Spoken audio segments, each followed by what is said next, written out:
Hello दोस्तों, कैसे हैं आप सब। चलिए शुरू करते हैं आज एक नया चैप्टर का नाम है ऑफेंसेस एंड पेनल्टी। बहुत ज़्यादा इंपॉर्टेंट चैप्टर है, हमेशा इसका एक क्वेश्चन आपको एग्जाम के अंदर देखने को मिलेगा। तो चलिए शुरुआत करते हैं ऑफेंस एंड पेनल्टी का। बहुत सबसे इंपॉर्टेंट जो दो सेक्शन है, पहले उसके बारे में डिस्कस करेंगे। ठीक है, तो सारे इंपॉर्टेंट सेक्शन मैं यहाँ पे डिस्कस करने वाला हूँ। स्टडी मेट के जितने भी प्रैक्टिकल क्वेश्चंस है वो सारे मैं यहाँ पे डिस्कस करने वाला हूँ। तो सबसे पहले एक क्वेश्चन आता है, ठीक है ना, सेक्शन, ठीक है, सेक्शन 129। ये सेक्शन तो आपको करके जाना ही है, हर दूसरी बार ये एग्जाम में आता है और very very extreme important section है। ठीक है, लेकिन इस सेक्शन का कोई भी क्वेश्चन स्टडी मेट के अंदर टेस्ट योर नॉलेज के अंदर नहीं दे रखा है। तो जो भी आपके पास बुक अवेलेबल है किसी भी टीचर की, तो उसमें जरूर क्वेश्चन दे रखे होंगे, इसके क्वेश्चन जरूर बनाना दोस्तों। ठीक है, तो सेक्शन 129 क्या कहता है? ये कहता है कि detention, seizure and release of goods and conveyance in transit. ये कहता है कि कोई भी कन्वेंस है, ट्रांसपोर्टेशन की बात कर रहा है, ठीक है, तो गुड्स कई बार क्या होता है कि लेके जाते हैं ना, तो उसको पकड़ लेते हैं रास्ते में कि चलो भाई दिखाओ डॉक्यूमेंट है या नहीं है, बाकी सब चीजें। तो इस तरीके इसके ऊपर है ये सेक्शन। तो यहां पर क्या होती है, यहां पर जब उसको पकड़ लिया जाता है तो ये बोला जाता है कि भाई अब जो उसका मालिक होता है गुड्स का, अब या तो उसके ऊपर जो पेनल्टी लगी होगी उसको देने के लिए वो आ जाएगा। ठीक है ना, when the owner of goods come forward for the payment of penalty, यानी कि ठीक है ना, उसको पकड़ा गया और पकड़ने के बाद उसको ओनर को कॉल किया गया और बोला गया, चलो एग्जांपल ले रहे हैं हम लोग, ठीक है, तो ओनर को कॉल किया गया और उसको बोला गया कि भाई तुम्हारे ऊपर पेनल्टी लगी, ऐसी ऐसी बात है। मान लो दौड़ दौड़ भाग आया, ठीक है। अब हम ये देखेंगे, ठीक है, अगर वो आता है और पेनल्टी उस पर लगी है तो ये देखेंगे कि जो उसका गुड्स है वो टैक्सेबल गुड्स है या एग्जेम्प्टेड गुड्स है। अगर गुड्स टैक्सेबल है, ठीक है ना, तो उसका जो भी टैक्स पेबल, जो भी टैक्स बनता होगा उसका 200%, ठीक है ना, क्या लग जाएगा, उसके ऊपर पेनल्टी लग जाएगी। लेकिन अगर गुड्स है एग्जेम्प्टेड, तो जो भी गुड्स की वैल्यू होगी उसका 2% निकालेंगे और 25,000 विच एवरेज लेस उसके ऊपर पेनल्टी लग जाएगी। ठीक है ना, बोलो क्लियर है।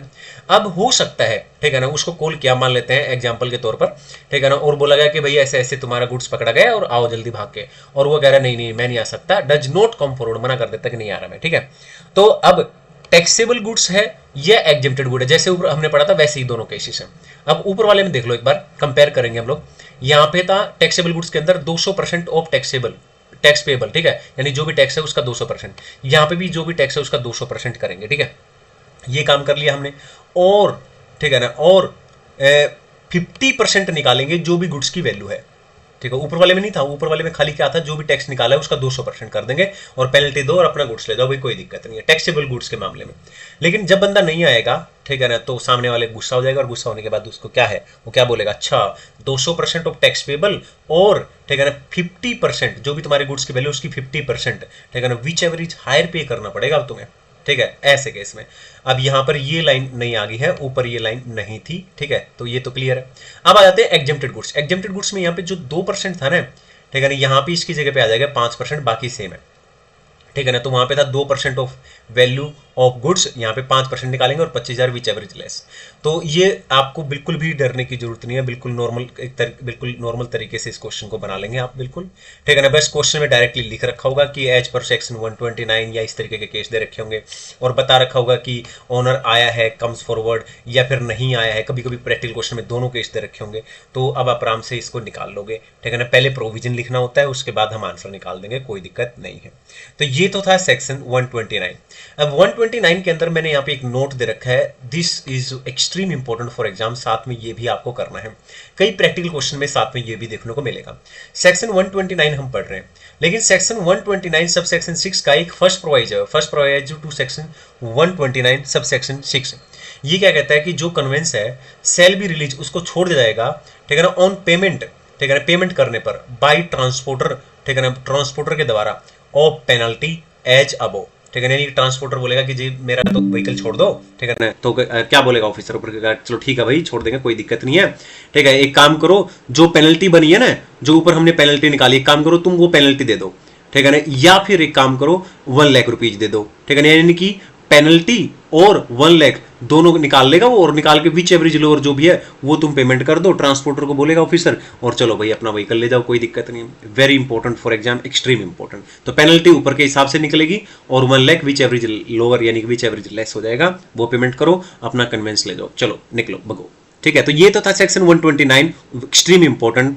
Another section which is extreme extreme extreme important, इस चैप्टर के अंदर सबसे इंपॉर्टेंट सेक्शन है जो कि आपको छोड़ के नहीं जाने हैं। बाकी तो पढ़ने हैं ही जो इंपॉर्टेंट है वो मैंने दे रखे हैं, ठीक है ना, लेकिन ये सेक्शन तो आपको बिल्कुल नहीं छोड़ के जाने हैं, ठीक है ना। 90% से ज्यादा चांस हमेशा क्वेश्चन इसी में से आता है, दो में से। एक सेक्शन हमने अभी पढ़ा 129, अब हम पढ़ रहे हैं एक सेक्शन 132, ठीक है ना। ये सेक्शन क्या कहता है, ये पुनिशमेंट की बात करता है, ठीक है ना। कुछ ऑफेंस हैं, हम पढ़ेंगे cognizable offence, non cognizable offence, उनकी बात करेंगे और वहां पर बात करेंगे कि किसको क्या फाइन लगेगा, क्या इंप्रिजनमेंट होगी, यानी कि सजा क्या मिलेगी, जेल में कौन जाएगा कौन नहीं जाएगा। तो यहाँ पर कुछ बातें हैं, लेकिन यहाँ पर इस सेक्शन को मैंने दो कैटेगरी के अंदर बांट दिया है। फर्स्ट ये वाली बात आपको याद होनी चाहिए, दूसरी ये वाली बात याद होनी चाहिए। एक एक पॉइंट रट लेना इसको, ये एज इट इज एग्जाम के अंदर पूछा जाता है बहुत अच्छे तरीके से, तो मैं ये इसके बारे में भी डिस्कस करूंगा। एक बार ऊपर जो लिखा हुआ है उसको डिस्कस कर लेते हैं। अमाउंट ऑफ टैक्स इवेडेड, मतलब टैक्स की चोरी कितनी की गई वो देखा जाएगा सबसे पहले। अगर टैक्स की चोरी 1 करोड़ से लेकर 2 करोड़ के बीच में है तो फाइन लगेगा। फाइन तो तीनों केस में लगेगा, ये तो सीधी सी बात है, ये है हर जगह पे। इंप्रिजनमेंट कहाँ पे लगेगा, एक काम करो, इंप्रिजनमेंट 135 याद रख लेना, ठीक है ना। यहाँ पे 1 साल की, यहाँ पे 3 साल की और यहाँ पे 5 साल की इंप्रिजनमेंट रहेगी, ठीक है ना। लेस बस ये याद रखना आपको, टैक्स की चोरी कितनी हुई, 1 करोड़ से 2 करोड़ के बीच में, 2 से 5 करोड़ के बीच में और 5 करोड़ से ज्यादा, बस ये लाइन याद रखना। इसमें सब जगह पे ये है और ये 135 याद रखना और ये सीक्वेंस याद रखना, हो गई। अब मेन जो एग्जाम में जो क्वेश्चन आता है वो आता है इसके ऊपर, दूसरे पॉइंट के ऊपर, ठीक है ना। ये क्या है, ये है कि जो ऑफेंस है इसके अंदर कॉग्निजेबल ऑफेंस और नॉन कॉग्निजेबल ऑफेंस की हम यहाँ पे बात करने वाले हैं। एज इट इज रटना है एक एक वर्ड, क्योंकि प्रोविजन सेम टू सेम लिखने हैं, बल्कि सेम टू सेम क्वेश्चन पूछ लेते हैं वो लोग।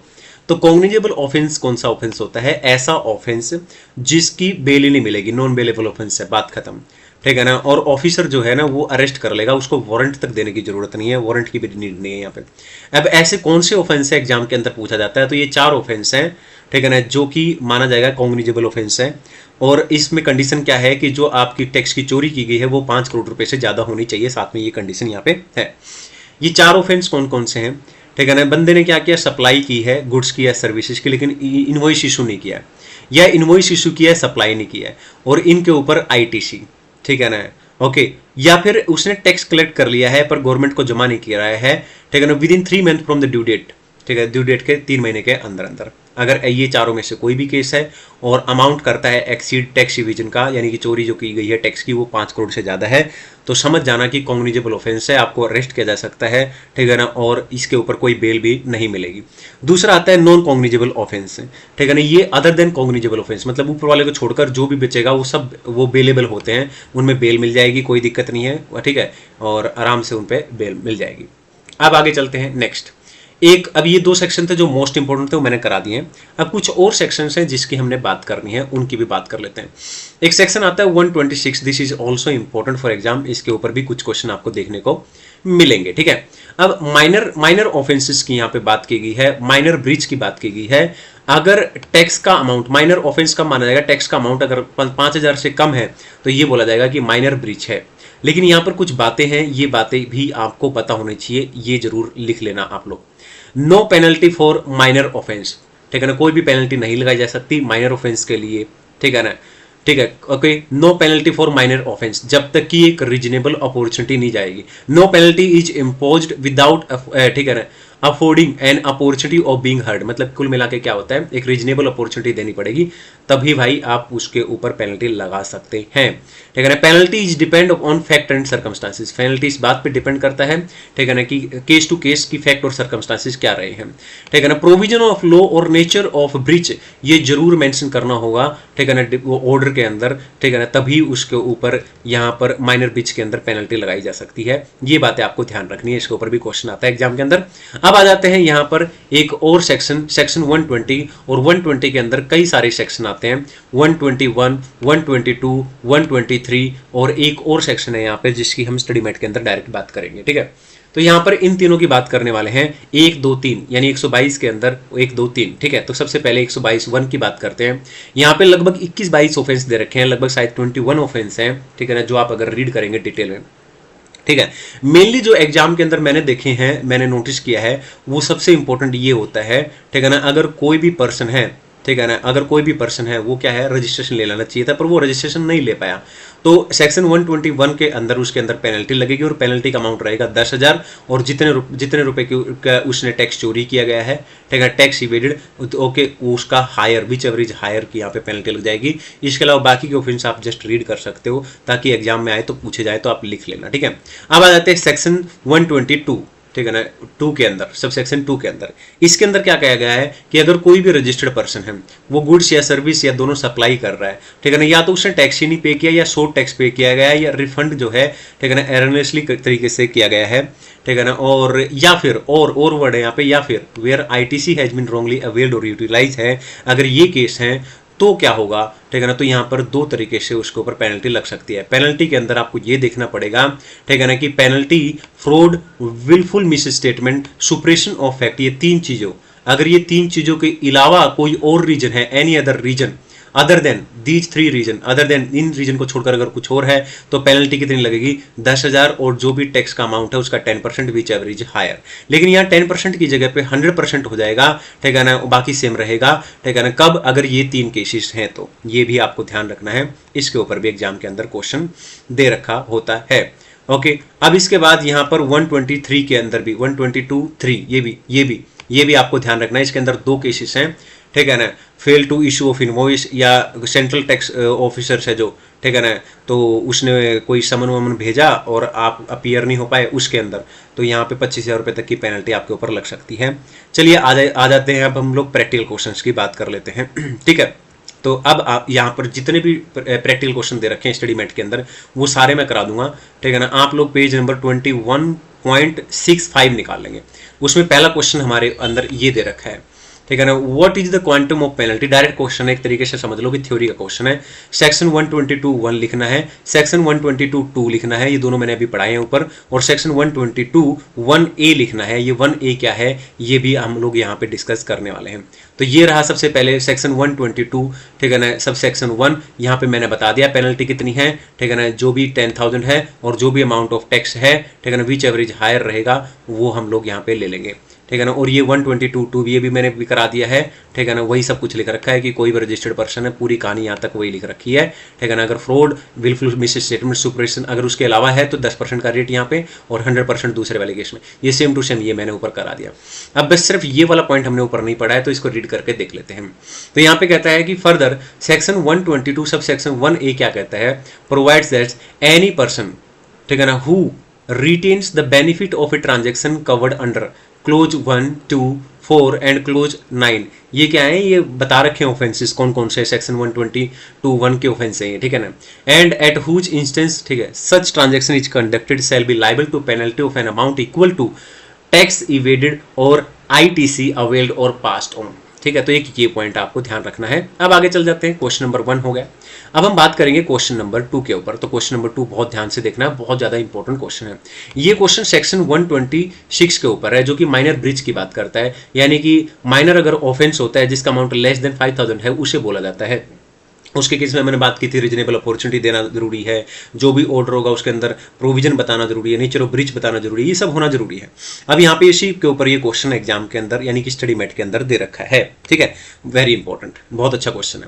Mister x N unregistered person under the GST purchase the goods, मान लो मैं ही हूँ, मेरा नाम है मिस्टर एक्स, मैं अनरजिस्टर्ड हूँ, ठीक है ना, under the GST purchase the goods supplied by Mr Y, मैंने मिस्टर वाई से गुड्स परचेज किया गया है, ठीक है।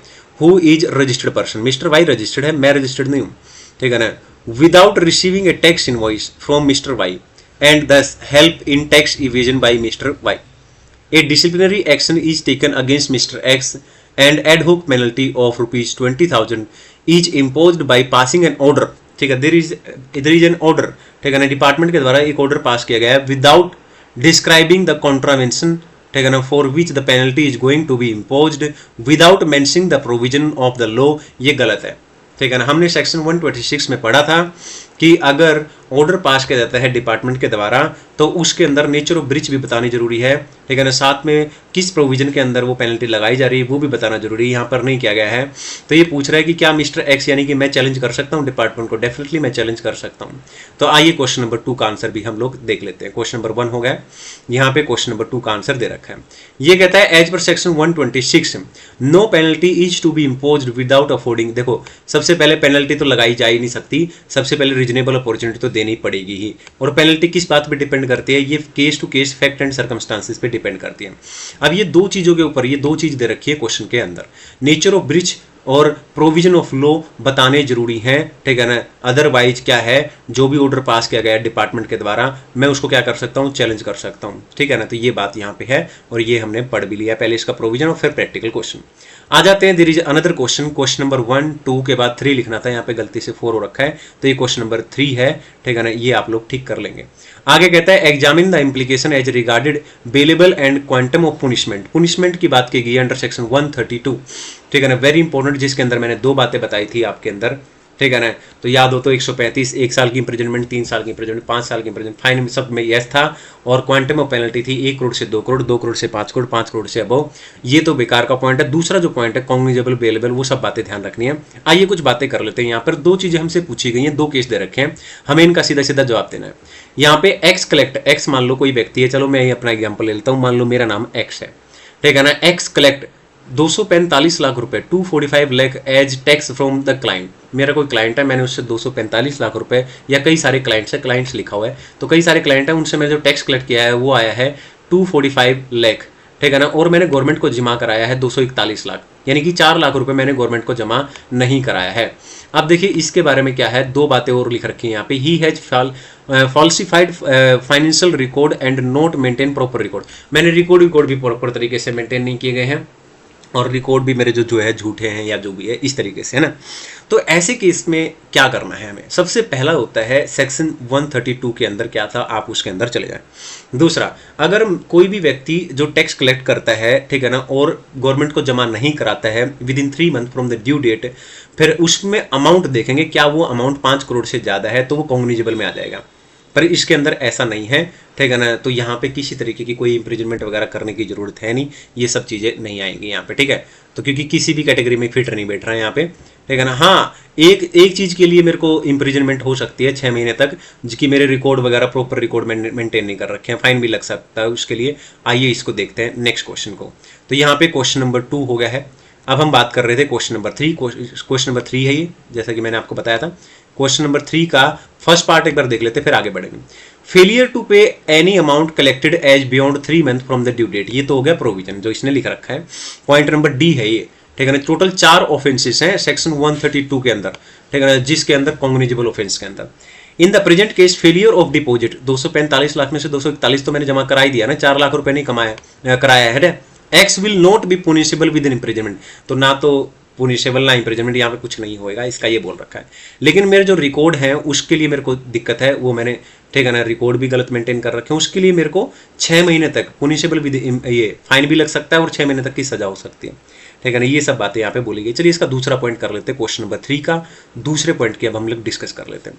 दूसरे पॉइंट के अंदर कहता है वाई कलेक्ट, चलो वाई भी अब मेरा ही नाम ले लो, वाई कलेक्ट 550 लाख रुपए मैंने एज ए टैक्स अपने क्लाइंट से कलेक्ट किया गया, और डिपॉजिट कितना कराया, सिर्फ 30 लाख, यानी 550 माइनस 30 520 लाख, जो कि 5 करोड़ से ज्यादा अमाउंट है, ठीक है ना। ये हो गया पॉइंट डी ही, ठीक है ना। इन विच अमाउंट, ठीक है ना, each amount of tax is collected from the client but not deposited, ठीक है, to the central government within, ठीक है ना, within 3 month from the due date. तो ये डी पॉइंट आ जाता है यहाँ पे, और जिसका अमाउंट भी 5 करोड़ से ज्यादा है, तो इस केस में तो भाई मेरे को 5 करोड़ से ज्यादा अमाउंट के केस में तो फाइन भी लगेगा, ठीक है ना, और इंप्रिजनमेंट 5 साल तक की हो सकती है मेरे को। ये तो तगड़ा काम कर दिया इन्होंने। चलो ये पॉइंट नंबर 2 को पढ़ लेते हैं, आ जाते हैं अपने क्वेश्चन की तरफ। और ये रहा फेलियर टू, ये तो डी पॉइंट है, ये बता रखा है इसने, 5 करोड़ से ज्यादा हो गया है तो इंप्रिजनमेंट 5 साल की हो सकती है, ये सब बताया है इसने। ये सब कहानी, ये तो हमें पता ही है कि जो कॉग्निजेबल ऑफेंस होते हैं वो नॉन बेलेबल भी होते हैं, और उसमें अरेस्ट भी कर सकते हैं विदाउट वारंट। ये सब बातें हमने कर ली है, ये एक तरीके से प्रोविजन थोड़ा बहुत लिख रखा है। आ जाते हैं अगले क्वेश्चन की तरफ, बात करते हैं। ये था क्वेश्चन नंबर 3। अब हम क्वेश्चन नंबर 4 की बात करेंगे। यहाँ पे 5 लिख रखा है तो 4 लिख लेना। Discuss the cognizable and non cognizable offence, यानी कि कुल मिला के अंडर सेक्शन 132 कॉग्निजेबल ऑफेंस, ठीक है ना, जो कि नॉन बेलेबल ऑफेंस होते हैं, ठीक है ना, नॉन बेलेबल ऑफेंस है और अरेस्ट किया जा सकता है विदाउट वारंट। और 4 ऑफेंसेस के नाम लिखने हैं। एक्सीडिंग द अमाउंट, ठीक है ना, of tax evasion 5 crore rupees, ठीक है। 4 ऑफेंस जो हमने वहाँ पे बात की थी, ठीक है, जिसमें बताया था कि सप्लाई ऑफ गुड्स, ठीक है, विदाउट इशू ऑफ इनवॉइस और issue of invoice without supply और आईटीसी, और एक जो अभी हमने 2-3 पॉइंट डी पॉइंट जो हमने डिस्कस किया अभी ऊपर, तो ये लिख देना। और फिर नॉन कॉग्निजेबल तो आपको पता ही है, ठीक है ना, अदर देन कॉग्निजेबल ऑफेंस होते हैं, ये बेलेबल भी होते हैं, ये बातें लिख देना। ये तो हो गया, ये हमने पूरा प्रोविजन लिखना है। अब आ जाते हैं एक और क्वेश्चन के ऊपर अंडर सेक्शन 122(3) के अंदर। ये मैंने आपको बताया था ओरली, ठीक है ना, और इसके अंदर मैंने क्या बताया था आपको कि अंडर सेक्शन 122 सब सेक्शन 3 के अंदर 5 बातें लिख रखी है मेरे ख्याल से, उनमें से 2 बातें इंपॉर्टेंट हैं। अगर कोई भी पर्सन है who fails to appear the central tax officers, अगर उसने समन भेजा है, वैसे इसके ऊपर क्वेश्चन है, ठीक है ना, तो पेनल्टी लग जाएगी, 25,000 रुपए तक पेनल्टी लग सकती है। Bindusar CEO of Ashoka solution limited is issued a summon भेजा है to appear before the central tax officer, amount of penalty बतानी है, section as per section provision लिख के बता देना। क्वेश्चन नंबर 6 आइए देखते हैं। क्वेश्चन नंबर 6 जो कि टोटल 5 क्वेश्चन है, इसमें 6 तो हो ही नहीं सकता, नंबरिंग थोड़ी गलत है इसमें। तो as per section 122 sub section 3 के अंदर क्या कहता है, any person who fails to appear before the officer of central tax when issued a summon for appearance to give the evidence, produce a document in inquiry liable to penalty which may extend 25,000, penalty up to 25,000 can be imposed on Bindusar, ठीक है ना, in the given case, ठीक है ना। तो I hope clear है, यहाँ पे सारे मैंने क्वेश्चन करा दिए हैं। आपसे एक रिक्वेस्ट है कि अंडर सेक्शन 129 के क्वेश्चन जरूर आप लोग देखें, ठीक है ना। 130, ठीक है, देखिए मैंने आपको पहले ही बताया था, यहाँ पे 2 क्वेश्चन जो है सबसे इंपॉर्टेंट है, सेक्शन 129, ठीक है ना, और 132, ये 2 सेक्शन है, 129 सेक्शन और इसके बाद दूसरा सेक्शन जो है 129 के बाद 132, ये 2 सेक्शन है जो मोस्ट इंपोर्टेंट है। 132 के तो हमने काफी सारे क्वेश्चन देखे भी, अभी दे रखे थे, ठीक है ना, लेकिन इनके और क्वेश्चन अगर मिलते हैं दोनों सेक्शन के, जितने क्वेश्चन मिल सकें और क्वेश्चन करना। 129 का एक भी क्वेश्चन टेस्ट योर नॉलेज में नहीं दे रखा है, तो उसके 2-3 क्वेश्चन जरूर बनाना दोस्तों, आपके पास जो भी बुक हो आप उससे बना सकते हैं। थैंक यू सो मच, आज के लिए इतना ही। आई होप जो मैं नोट्स आप लोगों के साथ शेयर कर रहा हूँ, ठीक है ना, बहुत मुश्किल से टाइम निकाल के मैं संडे को वीडियो बना पाता हूँ, बहुत मुश्किल से, ठीक है ना, और आई होप आप लोगों को ये वीडियो पसंद आ रहे हैं। अगर आपने self pace online module set भी अभी तक क्लियर नहीं किया तो जाके देख लो, बहुत सारे लोगों ने क्लियर कर लिया है, ठीक है ना। तो आप पहले कमेंट चेक करें कि लोगों को उसका फ़ायदा मिला है, तभी आप उसको देखें और पेपर दें, अदरवाइज आप बिल्कुल भी टाइम वेस्ट नहीं करें, क्योंकि यहाँ पे हम लोग बहुत सीरियस हैं अपनी पढ़ाई को लेकर, अपने काम को लेकर, ठीक है। तो चलिए आज के लिए इतना ही, थैंक यू सो मच। अगर वीडियो पसंद आए तो वीडियो को लाइक करो, चैनल को करें सब्सक्राइब।